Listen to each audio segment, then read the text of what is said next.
Primer principio es proteger al personal sanitario. 2, hay que asegurar la atención de pacientes graves que no sean respiratorios. Luego asegurar la atención de pacientes graves sí respiratorios y evitar el contagio y diseminación de virus. Todas aquellas intervenciones, ideas, flujos, intervenciones, todo aquello que realizamos en los servicios de urgencia, hay que entender que van a tener que cumplir con estos principios, que vamos a revisar de uno. El primer principio es proteger al personal sanitario o administrativo, los servicios de apoyo, todos aquellos que están dentro de todo el proceso de la atención de urgencia. Y es que aquellos que estamos en las salas de urgencia, somos de aquellos que estamos más cercanos a la mayor cantidad de pacientes, que muchos de ellos llegan sin ningún tipo de protección, no de protección personal para ellos, de protección para evitar contagio a los demás. Esto es muy distinto a una sala de intermedio o a una sala de intensivo, donde van a estar muchas veces identificados los pacientes, aislados, es decir, el personal sanitario va a saber de quiénes preocuparse y de quiénes no. Muy distinto es aquellos que trabajamos en urgencia. Por lo tanto, el principio 1, que es proteger al personal, uno es un tema, un concepto básico que todos ustedes conocen, que es el principio de seguridad en la escena. No queremos más víctimas, no queremos más contagiados. Pero también por un tema de resguardar la capacidad de recursos humanos. Recuerden ustedes, lo que hemos visto de otros países es que gran parte de los problemas sanitarios, si bien es capacidad instalada, ha sido falta de recursos humanos, que ha quedado fuera del sistema, ya sea por enfermedad, burnout, incluso susto, ¿no es cierto? En fin, por lo tanto es importante resguardar la capacidad de recursos humanos. Y por otro lado, ¿por qué proteger al personal? Porque hay que evitar que nosotros seamos foco de diseminación. Diseminación cuando volvamos a nuestro entorno, diseminación cuando volvamos a la calle o cuando estemos viendo a otros enfermos en otra instancia hospitalaria. El siguiente principio es el de asegurar la atención de pacientes graves.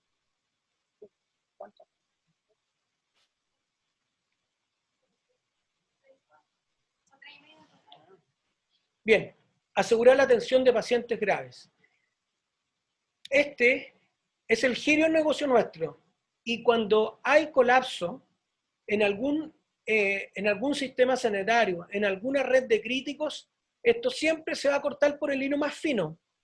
Las UCIs están acostumbradas a trabajar, ¿no es cierto?, con un número limitado de pacientes, se pueden poner pacientes supernumerarios, lo mismo en el intermedio, se puede trabajar con pacientes en pasillo, pero en el servicio, que puede incluso a veces triplicar la demanda de pacientes que tiene y de pacientes complejos o en ventilación mecánica, es el servicio de urgencia. Tenemos que propender y presionar a nuestras autoridades para que en la urgencia no sea una mera puerta de entrada, sino que tiene que ser una instancia de atención de pacientes hasta su máximo nivel de gravedad. En relación a asegurar la atención de pacientes graves, vamos a partir por los pacientes no respiratorios. Insisto, no desde el punto de vista clínico, que si hay pregunta al final, encantado de poder contestarla dentro de lo que pueda, pero estamos hablando principalmente dentro de los flujos de atención. Los pacientes no respiratorios, por favor recuerden que lo vamos a seguir recibiendo. La incidencia de trauma, de infarto, de accidente cerebrovascular, de sepsis no respiratoria, etcétera, esos van a seguir llegando al servicio de urgencia. Muchas de estas patologías pueden tener una probabilidad de buen resultado clínico, incluso mucho mejor de aquellos pacientes críticos con enfermedad respiratoria. Entonces, nuestros sistemas de servicio de urgencia tienen que propender a asegurar la atención y la resolución de estos enfermos graves con patología tiempo dependiente, cuya atención no puede estar interrumpida o supeditada a la resolución de los pacientes respiratorios. Bien, entonces para reforzar este punto, los pacientes graves no respiratorios, no COVID, van a seguir llegando y los tenemos que seguir atendiendo. Se ha generado un sesgo cognitivo, que la atención médica, clínica en este momento es COVID, no COVID, y COVID implica grave y todo lo demás es patología banal. No, por favor recordar que la incidencia de estas circunstancias va a seguir la misma. ¿Bien? Y el estándar de atención de estos enfermos tenemos que hacer todos los esfuerzos para mantenerlos en los estándares que hemos manejado siempre. Así es que asegurar la atención de los pacientes graves no respiratorios, recordar que sigue siendo uno de los focos de nuestra atención de urgencia. Aplazar la atención de estos enfermos aumenta la tasa de hospitalización de estos enfermos. Me refiero que si un paciente con una infección que está en periodo de ventana para tratarla de manera ambulatoria, con distintas estrategias, antibióticos endovenosos, primera dosis de urgencia, etc., si los tratamos de manera no priorizada, vamos a aumentar la tasa de hospitalización y de uso de recurso cama dentro del hospital. Hay que insistir esto con nuestras autoridades locales, que no podemos aplazar la atención de estos enfermos. Lo mismo, hay una facilidad cognitiva y un factor de exposición televisivo, ¿no es cierto?, de pensar que todo se reduce a la atención de intensivo. La atención de intensivo va a estar supeditada a la condición en que nosotros entreguemos a estos enfermos. Insisto, si entregamos un enfermo con insuficiencia cardíaca, pero que llegó en regulares condiciones, pero al momento de lograr la cama hospitalaria, lo logra con shock cardiogénico, en pésimas condiciones y en ventilación mecánica, la probabilidad de sobrevivir a ese enfermo es muy mala. Por lo tanto, insisto, los pacientes graves no respiratorios siguen siendo nuestro foco de atención. No podemos aplazar su atención, ya que aumenta tasa de hospitalización y mortalidad. Principio 3.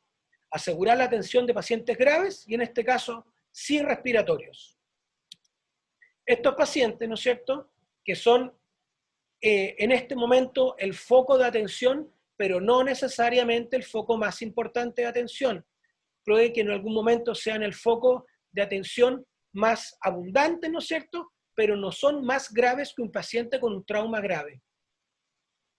Aquí se ve un enfermo que, claro, no se ve del todo crítico, pero que es un enfermo que es nuestro foco de atención. Y que van a llegar en distintas instancias de severidad y muchas veces no con todos los elementos de protección, pero son nuestro foco. Así que, principio 3, asegurar la atención de pacientes graves respiratorios, es otro foco de nuestra atención. Aplazar su atención, aquí sí que está tremendamente demostrado en patologías como asma, EPOC y otros, el demorar la atención de estos pacientes aumenta absolutamente la tasa de hospitalización y requerimiento de intubación y conexión a ventilación mecánica. Por lo tanto, lo mismo, insistir a nuestras autoridades que mejorar la operación de los servicios de urgencia, mejorar la capacidad resolutiva en términos de incrementar el recurso humano, en términos de recurso humano, insumos,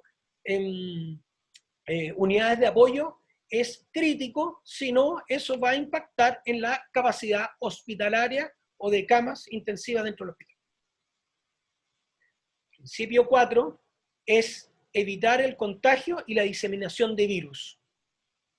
Eso también es un rol del servicio de urgencia en las perspectivas que vamos a ver.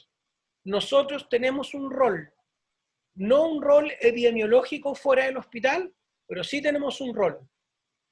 Nosotros no podemos agregar problemas respiratorios o contagio de virus a aquellos pacientes que no tienen infecciones respiratorias. Me explico. Un paciente con un síndrome coronario, si en la sala de espera adquiere una influenza, su evolución va a ser evidentemente distinta. Si un paciente con un accidente cerebrovascular se contagia de coronavirus en el servicio de urgencia, en la sala de espera, su resultado va a ser más malo, y así sucesivamente. Lo mismo, en la sala de espera también podemos pensar pacientes respiratorios. Si propendemos a muchas salas de espera con aglomeración de pacientes, aquellas personas, por ejemplo, de bajo riesgo en el curso de la infección por coronavirus, como niños pequeños, pueden ir al servicio de urgencia y si está lleno de gente, pueden adquirir infecciones relevantes para los niños, como un VRS, como una influenza. Entonces, nosotros tenemos que reforzar y agotar todos nuestros esfuerzos y convencer a nuestras autoridades locales y de nuestros servicios de salud para que los servicios de urgencia dejen de ser un foco de infecciones y diseminación de virus. Como estrategias, vamos a ver aquellas estrategias que han servido en distintas instancias. Insisto, estrategias demostradas para COVID, la literatura es escasa y con N muy pequeños como para hablar abiertamente de evidencia al respecto, pero la evidencia se extrae de pandemias anteriores como influenza H1N1 del 2009 y también en eventos de múltiples víctimas y en eventos de múltiples víctimas asociados a materiales peligrosos, contaminaciones, etc. Entonces, las estrategias en términos generales es la separación de los flujos de espera, sin duda, y separación de los flujos de atención, ¿ya? Luego, una estrategia muy importante es que la toma de muestra de examen COVID, que sigue siendo una instrucción ministerial, que se sigue haciendo de manera masiva en los casos que corresponden, pero que no dejemos de tomar examen de COVID, comprendamos que no necesariamente tiene que ser parte del proceso de urgencia. Ese es un paradigma. Hay muchos otros exámenes en la cartera de servicios sanitaria, muchas muestras de examen que se realizan de manera ambulatoria. Por mencionar algunas, ¿no es cierto?, el control de tratamiento anticoagulante, entre otros, los procesos de vacunación, que son procesos invasivos, etcétera, son flujos de atención que no necesariamente tienen que estar insertos en el proceso de urgencia, no tienen por qué generar los procesos administrativos de urgencia. Esa es una idea que hay que desarrollar, conceptualmente es apropiada, y la forma de operativizarla, vamos a ver que tenemos varias.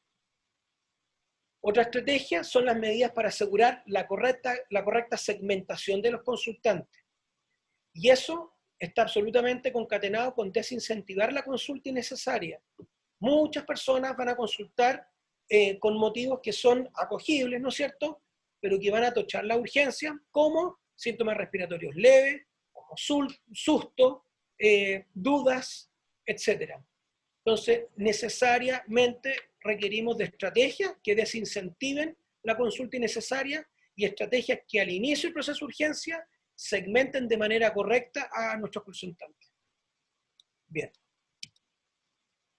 Como les comentaba, la toma de muestra COVID, tenemos que pensar en un proceso, podríamos llamarlo versión 2.0.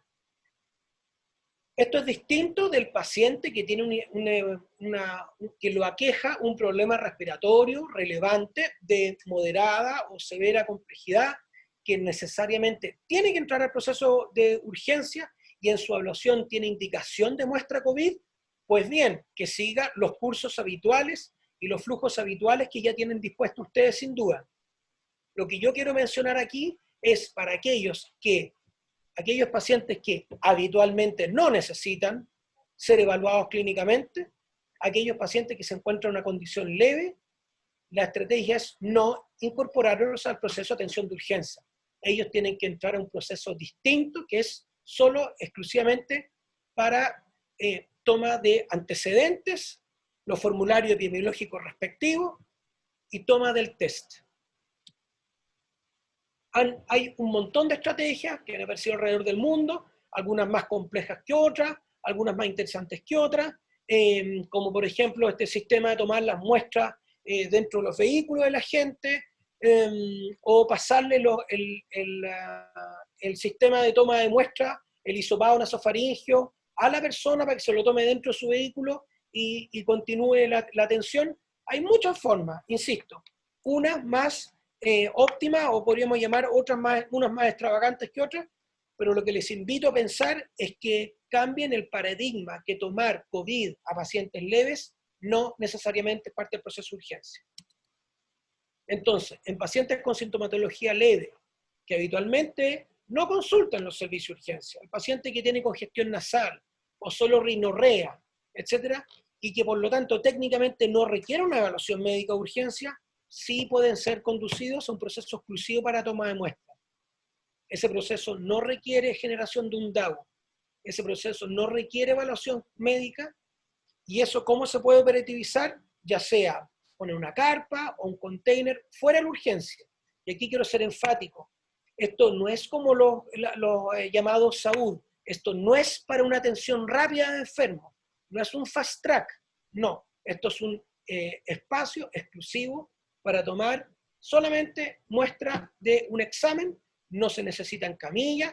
Debemos mantener los estándares, ¿no es cierto?, de infección intrahospitalaria, entre comillas, pero de separación de las personas, evitar la aglomeración de personas, por lo tanto tienen que ser flujos expeditos, etc. Entendiendo eso, uno puede inferir que no se necesita un médico, es solo toma de muestra de pacientes.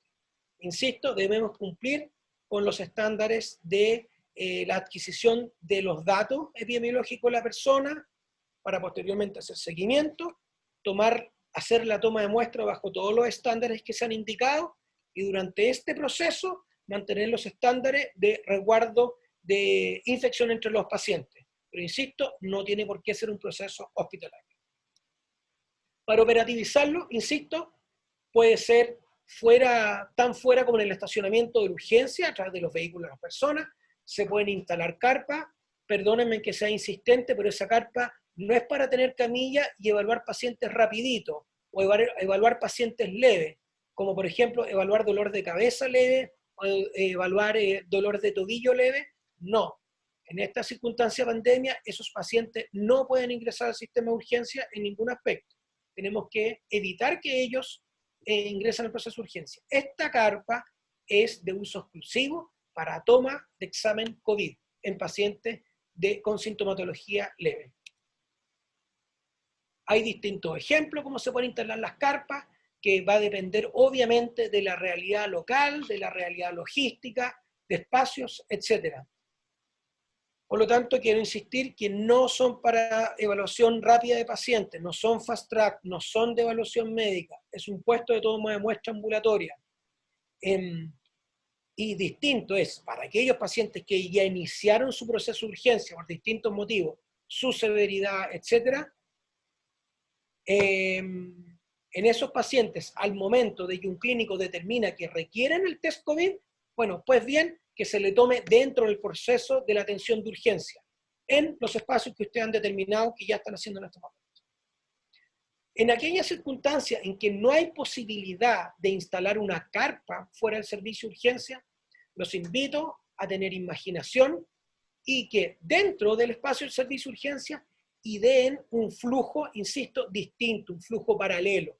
Es decir, aquellos pacientes que ingresen y que una persona fuera de la urgencia determine que se trata de un paciente que exclusivamente requiere examen COVID, puede ingresar por un track distinto al servicio de urgencia en un flujo que no requiere evaluación clínica, no requiere evaluación de médico, no requiere emisión de DAO, sino simplemente un proceso para toma de muestra COVID y los procesos administrativos sociales. Luego, la siguiente estrategia es desincentivar la consulta innecesaria y evitar el ingreso al servicio de urgencia para aquellos pacientes que, como yo les decía al principio, no son nuestro foco de atención, particularmente en este contexto de pandemia. Para estos efectos hay varias estrategias, y las más utilizadas, como les decía, se han extraído de la pandemia de influenza. Una de las más famosas en inglés es Medical Emergency Response Team, que particularmente se utilizó en hospitales y adosados a servicios de urgencia pediátricos para la campaña de influenza, y en 2 hospitales de adultos.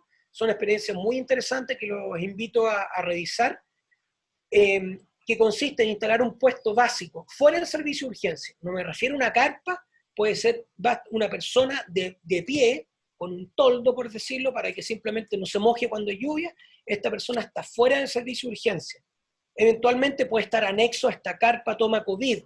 La cosa es que esté antes de la categorización, antes de la admisión de enfermo. Por lo tanto, el propósito de este punto es dirigir a los pacientes, por un lado, a los pacientes leves con síntomas respiratorios, fiebre, en quienes se estima exclusivamente muestra COVID, a nuestra carpa COVID, por llamarla de alguna manera. Para explicar mejor lo que aparece en la diapositiva, este punto, que vamos a definir quién es este punto de decisión, que es el primer punto de contacto con los usuarios que vienen llegando a la calle, va a definir 3 flujos. Paciente leve que requiere test COVID, un flujo. Y ahí, como les mencioné, carpa COVID, container COVID o flujo urgencia COVID sin DAO. Otro flujo va a ser aquellos pacientes que este punto va a decidir que requiere evaluación médica, pero lo va a conducir al sector de sala de espera y categorización apropiado para no generar contaminación entre los enfermos.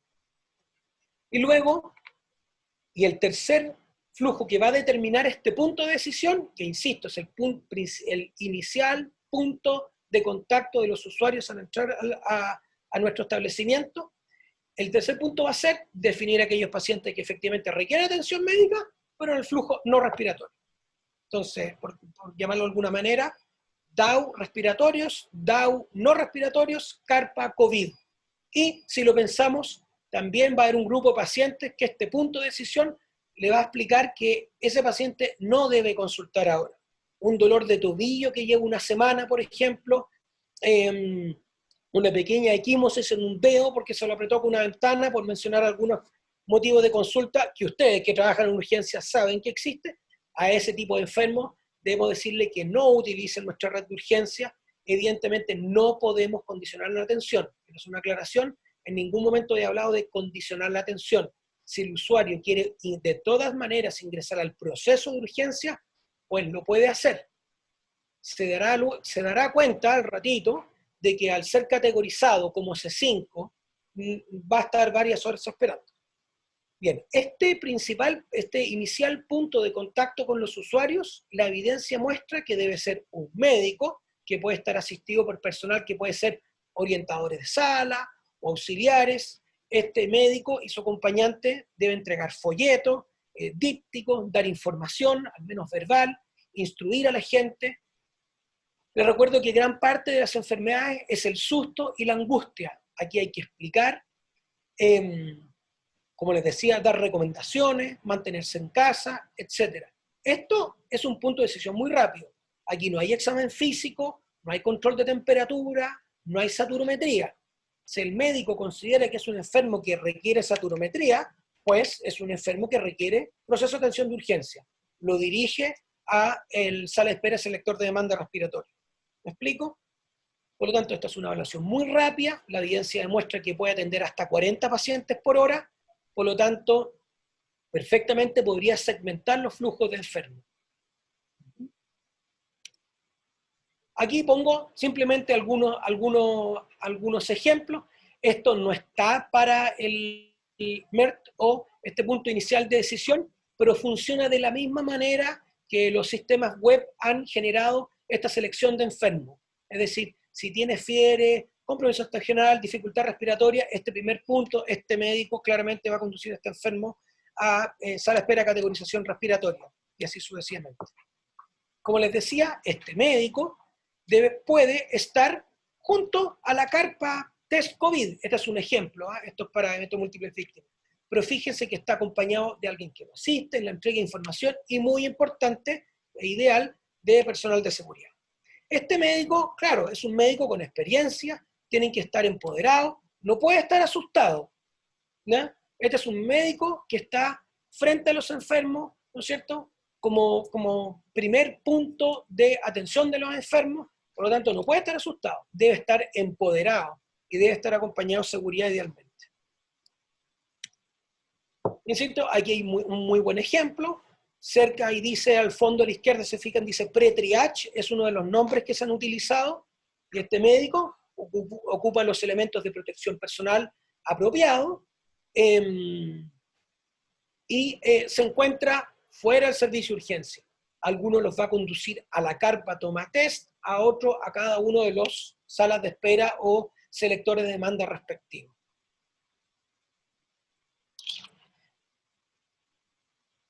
Luego, quisiera hacer énfasis que cuando decimos que hay que separar los flujos de atención al máximo, es hacer todos los esfuerzos para separar los flujos de atención. Insisto, el no separar los flujos de atención genera agregar complejidad a los enfermos, genera aumentar morbilidad a los enfermos, genera infección dentro del recurso humano, y muchos otros problemas que, insisto, van a impactar en la ciudadanía por fuera, van a impactar en el aumento de la demanda de consulta de urgencia y van a impactar en la complejización de camas intrahospitalarias. Por lo tanto, cuando uno habla de separar los flujos de atención, no basta con sala de espera y categorización, no, es el proceso de atención completo. sala de espera. El pre-triage sería el único punto que es universal. Pero luego, sala de espera, categorización, el proceso de evaluación médica, si quieren evaluación médica rápida o no, fast track o no, como quieran llamarlo, pero evaluación médica, los procesos de reanimación, eventualmente conexión a ventilación mecánica, y finalmente conducción a cama hospitalaria o conducción a alta domiciliaria con indicaciones, ese flujo debe ser distinto para pacientes respiratorios y o fiebre de pacientes no respiratorios o afebriles. Eso yo sé que es tremendamente difícil. Hay muchos hospitales en nuestro país, con nuestras realidades locales, hospitales regionales, me refiero a regiones, fuera de la capital, que para la pandemia 2009 sí lo lograron. Insisto, con mucho apoyo de sus autoridades, con iniciativa, hay que pensar en grande, hay que pensar que si hay que duplicar flujo, entre comillas, duplicar el servicio de urgencia, tenemos que pensar en otros espacios del hospital, los CDT, los centros de atención ambulatoria, en fin, hay que buscar otros lugares, que son puertas distintas, ¿ok? Entonces, insisto, de que se puede, hay experiencias en nuestras realidades. En caso que sea absolutamente imposible, al menos debemos extremar los esfuerzos para separar el recurso humano. Durante el turno, la gente que está en atención de respiratorios debe evitar al máximo ir a apoyar al sector no respiratorio.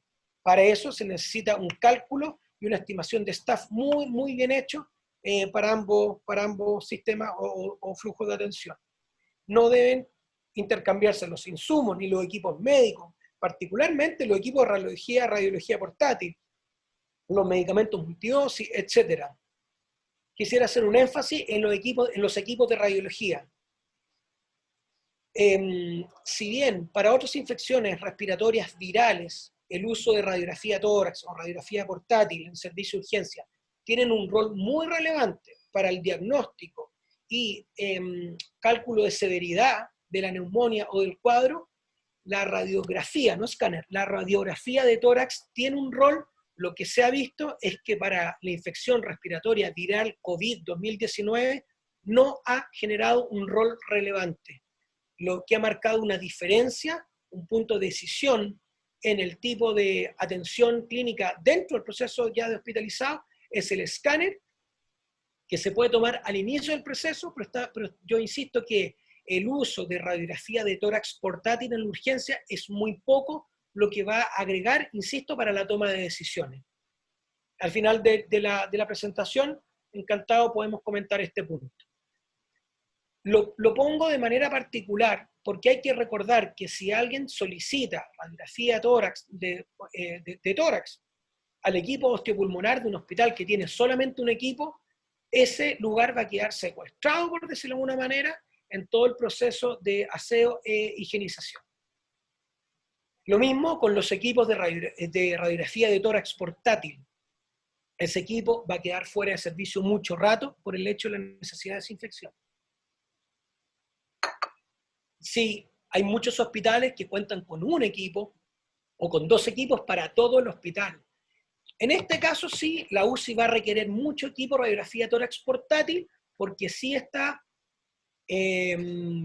descrito como un muy buen elemento para seguimiento de pacientes críticos en la UCI, para aquellos pacientes que no puedan ser movidos de la UCI, evidentemente. Por lo tanto, si tuviéramos que elegir un lugar donde no dejar radiografía de tórax portátil, me permito decir que sería para el sector de atención respiratoria del servicio de urgencia. Insisto, van a haber pacientes en el sector de atención graves no respiratorios que requieren con mayor celeridad ese examen, como un paciente con un edema agudo de pulmón, paciente con trauma en caso de que se quiera descartar ciertas patologías, etc. Si se tienen 2 equipos, eventualmente se pudiera secuestrar uno, pero lo que no puede suceder es que haya un equipo de tórax portátil en el hospital y ese equipo tenga que entrar a esta área de alta contaminación que es nuestro flujo de atención respiratorios de la urgencia. Como conclusiones, Entonces, los mismos principios que comentamos al principio, proteger al personal sanitario, por múltiples motivos. Somos nosotros, son nuestros compañeros, son nuestros amigos, pero también somos la gran fuerza de tarea del hospital y somos los más expuestos. Y cuando me refiero al hospital sanitario, es desde el prehospitalario, desde el ingreso al proceso hospitalario, al proceso de urgencia, hasta aquellos que dejan a los pacientes en las distintas unidades clínicas del hospital. Separar los flujos completos y asegurar la atención de los pacientes graves no respiratorios, insisto, que siguen siendo nuestro foco, y también la atención de los pacientes graves respiratorios, que también son nuestro foco. Y manteniendo siempre en mente que evitemos el contagio entre nosotros hacia los enfermos, evitando diseminación de virus. Eso es. ¿Tenemos un moderador de preguntas? Paso a video. Bien.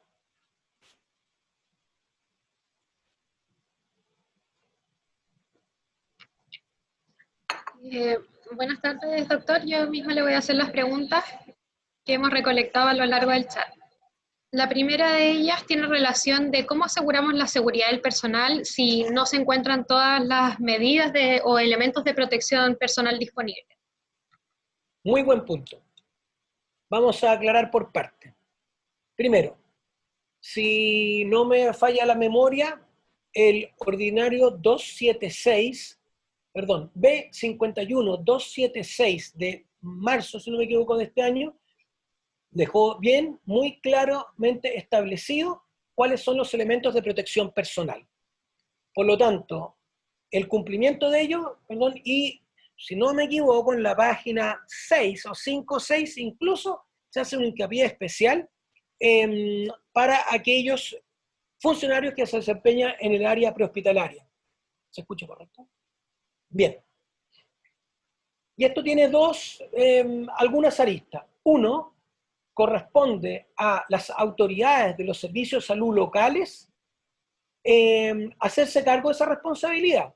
En ninguna parte se ha mencionado que el estándar de uso de EPP es distinto entre unidades críticas como urgencia y SAMU de otras unidades críticas. Eso queda clarísimo en el ordinario que mencioné. Por lo tanto, si no se han entregado o no se han dispensado esos insumos, insisto, ese es un tema de gestión local, que estoy absolutamente de acuerdo con usted, que es un tema que hay que presionar a las autoridades para que así se cumpla. De todas maneras, quisiera hacer hincapié que la disponibilidad de este recurso es limitada, como todo.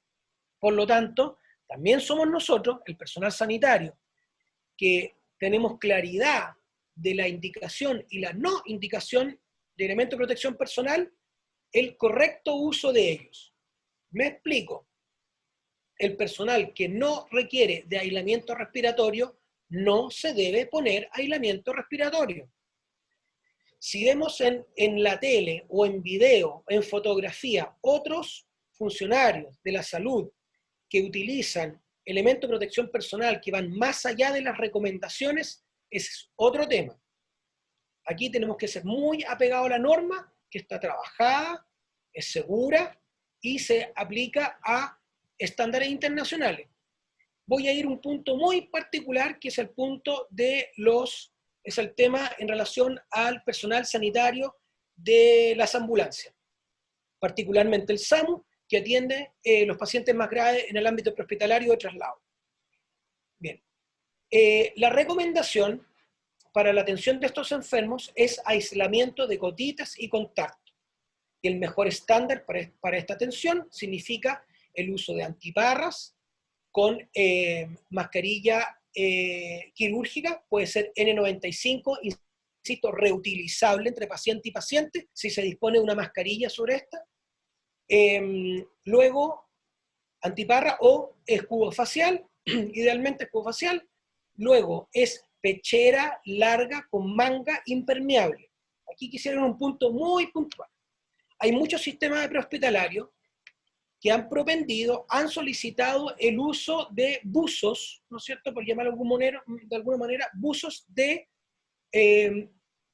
una, nombre preciso, de Tyvek, pero que es una tela, ¿no es cierto?, de la empresa DuPont, que tiene múltiples propósitos. O sea, hablar de Tyvek en nombre genérico no significa nada. Hay Tyvek que es exclusivo para evitar que te me manche con pintura y no tiene ningún otro tipo de protección. Muchos de los Tyvek que se están utilizando son Tyvek 500, que no tienen certificación de protección biológica. El único Tyvek en circulación que tiene certificación en protección biológica es el Tyvek 600. Entonces, aquellos sistemas prehospitalarios o en la urgencia, donde se van a hacer procedimientos que generen aerosoles, que ustedes los conocen, intubación, ventilación bolsa máscara, aspiración, etc., en esas circunstancias cambia el estándar de aislamiento contacto gotita a aislamiento respiratorio. Y ese aislamiento respiratorio tiene lo que señala el ordinario. E insisto, si localmente hay servicios que estipulan el sobreuso o el extrauso de estos elementos, eso es postura de cada servicio de salud. La única presión personal que yo tengo es que el sobreuso de estos elementos nos puede llevar a que en circunstancias críticas no tengamos insumos al respecto. Espero que se conteste la pregunta. Perfecto, vamos con la siguiente pregunta. Nos dicen, con respecto al test rápido de coronavirus, que dicen hay muchas municipalidades que lo están cotizando para llevarlo a cabo fuera de la red de urgencia, ¿cuál es su recomendación y qué rendimiento y efectividad tiene el test? Bien. Vamos a despejar algunas preguntas. Con respecto a la sensibilidad o especificidad del test, no en mi ámbito de pertinencia, por lo tanto no me voy a referir, pero a modo de comentario, insisto, no responsable, es que es un test que lleva muy poco rato en circulación, por lo tanto referirse a sensibilidad y especificidad de ese test resulta un poco inapropiado. Bien, luego, si hay municipalidades o cualquier instancia que propenda a la toma de test de coronavirus, son estrategias apropiadas siempre y cuando cumplan con los principios que mencionamos en la presentación. Por ejemplo, si en instalaciones de la atención primaria o en puestos municipales, por ejemplo, se genera una sala de espera gigante, con una carpa, con hacinamiento de gente, con síntomas respiratorios, ¿no es cierto? Para hacer una cola, para tomarse el test, se ha perdido uno de los principios, que es evitar el contagio y diseminación, no solamente del coronavirus, de todos los virus en circulación. Entonces, lo que va a suceder en mucha oportunidad, que una madre que no tiene con quién dejar, por ejemplo, su hijo pequeño, ella va a tener síntomas leves, va a querer ir a hacerse el test, no va a tener con quién dejar su hijo pequeño y va a ir a esta sala de espera, y lo que puede conseguir es que su hijo pequeño se infecte con DRS o influenza, por poner un ejemplo. Entonces, ¿estas iniciativas son apropiadas? Sí. ¿Pueden estar fuera de los dispositivos sanitarios? Sin duda. ¿Pueden estar anexados a la atención primaria? Sí, claro, pero cumpliendo con estos principios básicos de evitar el contagio y diseminación de virus. Perfecto. Nos indican si puede hablar un poco sobre la toma correcta del examen. Por ejemplo, si es nasofaringeo, orofaringeo y qué medidas de precaución debemos tener al respecto. Una vez más, yo respetuoso con los halos de conocimiento y competencias. Por lo tanto, solamente me voy a limitar a la recomendación ministerial en relación a que es preferentemente un hisopado nasofaringeo. En relación a si se toma una o dos muestras y la segunda para confirmación en ISP, eso, insisto, corresponde a definiciones MinSal que están online y que pueden ustedes revisar. El procedimiento de la toma de muestra corresponde a un hisopado nasofaringeo sin ninguna particularidad, como se ha hecho habitualmente con otros test de hisopado nasofaringeo y que, insisto, en la página web del MinSal también aparecen las explicaciones al respecto. El lugar de toma de muestra del test, sí me gustaría mencionar que dice que tiene que ser un lugar de atención exclusiva, con las precauciones, con elementos de protección personal apropiados para el funcionario que lo realiza, pero en ninguna parte dice que tiene que ser un box de atención en una camilla. Así que perfectamente, insisto, con ingenio se pueden disponer separadores, más que un biombo, por ejemplo, como estas, no recuerdo cómo se llaman, casetas de votación, es decir, son lugares pequeños, ¿no es cierto?, lavables, que evitan la diseminación del virus, con techo, y que permiten la toma del examen y su fácil higienización. Por lo tanto, no requiere que los enfermos entren a un box individual para la toma del examen.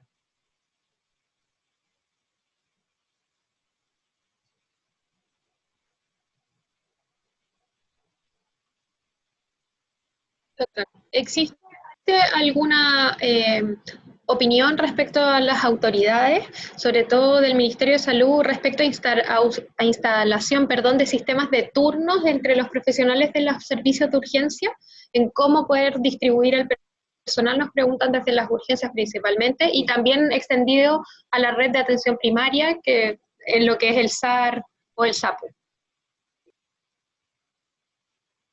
En el principio número 1, que era protección del personal sanitario, y eso que llevaba varios elementos, como evitar contagio, etc. Un elemento muy importante el que mencionó usted, qué bueno que me preguntaron.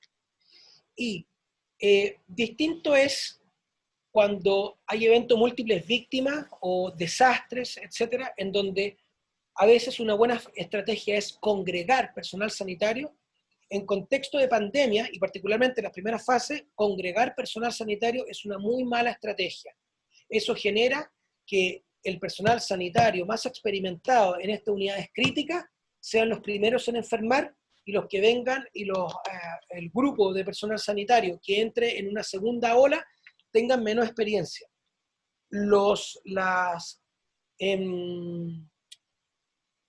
Algunas muy buenas, perdón que repita la palabra, experiencias que se han usado en otros países, es separar el staff completo, no solamente el servicio de urgencia, sino que hospitalario, y ir utilizándolo de manera fragmentada. Me explico.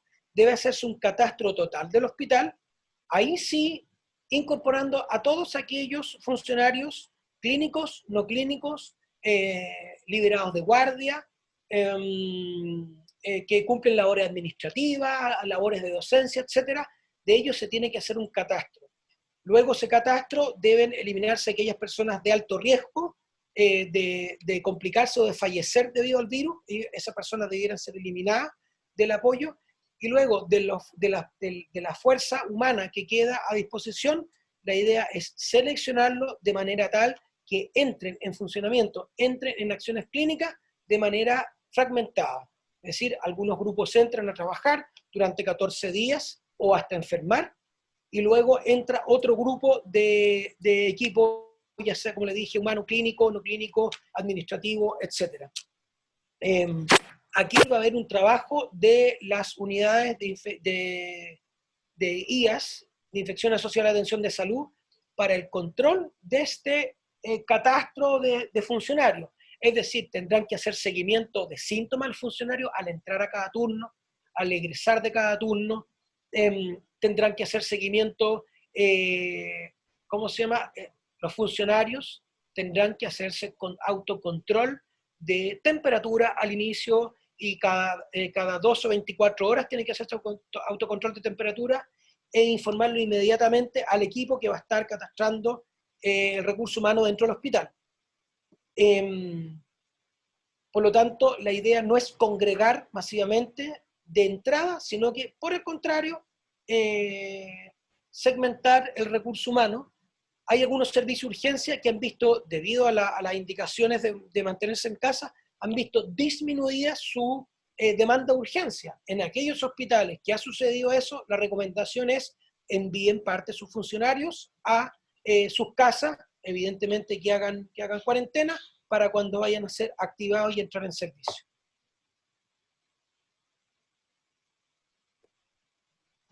Perfecto. Y queremos agradecer la presencia del doctor José Luis el día de hoy. No sé si quiere dar algunas palabras de cierre final y alguna recomendación general para todos los profesionales que nos están viendo el día de hoy.